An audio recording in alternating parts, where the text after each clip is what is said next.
రేవంత్ రెడ్డి మాట్లాడుతూ ఉన్నాడు ఇక్కడికి వచ్చి, ఇది future city, Bharat future city, దీనిలో న్యూయార్క్ను తలదన్నే నగరాన్ని నిర్మిస్తా నేను అని చెప్తున్నాడు. ఉన్న సిటీని పట్టించుకునే తెలివి లేదు. ఉన్న సిటీలో దోమలు గుట్టి జనం చచ్చిపోతుంటే దాన్ని అడిగినోడు లేడు. ఫ్యూచర్ సిటీ కడతాడట. ఫ్యూచర్ సిటీ ఎవరు కడతారు? ఫ్యూచరే లేని నాయకుడు, ఆయనకు ఫ్యూచర్ లేదుగా. మళ్ళా తప్పిదారి ఆ పార్టీ ఇంకో 50 ఏళ్ళు ఇక్కడ మొలకొత్తనేయకుండా చేసిపోతున్నాడు రేవంత్ రెడ్డి. కాంగ్రెస్ పార్టీని బొందబెట్టే పోతాడు. అట్లాంటి నాయకుడట ఫ్యూచర్ సిటీ కడతాడట. ఉన్న 14,000 ఎకరాలకు వాపసిస్తా అన్నాడు. ఇవాళ ఇంకొక 16,000 ఎకరాలు మీ దగ్గరికి వెళ్ళి తీసుకుంటా అంటున్నాడు. మొత్తం 30,000 ఎకరాల్లో ఏదో చేస్తా అని చెప్పి గ్రాఫిక్స్ తోని AI తోని బొమ్మలు చూపెట్టి టైంపాస్ చేసుకుంటూ గడిపేస్తా ఉన్నాడు. 2.5 ఏళ్ళైంది. భూములు ఇస్తా అంటివి, ఇప్పటి వరకు సమాధానం లేదు. కోర్టులోనేమో ఫార్మాసిటీ ఉన్నదా లేదా అంటే కోర్టులోనేమో ఉన్నదని చెప్తాడు.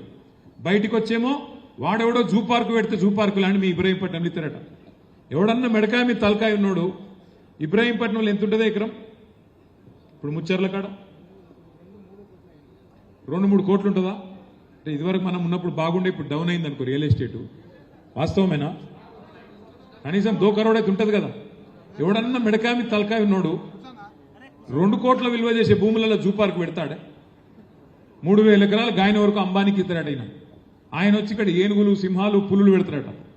రేవంత్ రెడ్డి ఎప్పుడు చెప్పుకుంటుంటాడు, నేను నల్లమలకి వెళ్ళి వచ్చినా, ఆ నల్లమలని మిస్ అవుతున్నట్టున్నాడు. అందుకే ఇక్కడ ఒక జూ పార్క్ పెట్టి అప్పుడప్పుడు వచ్చి జంతువులను చూసిపోతా, క్రూర మృగాలను చూసిపోతా అన్నట్టు ఇక్కడ 3,000 ఎకరాలు మీ ఫ్యూచర్ సిటీలో ఇస్తాడంట.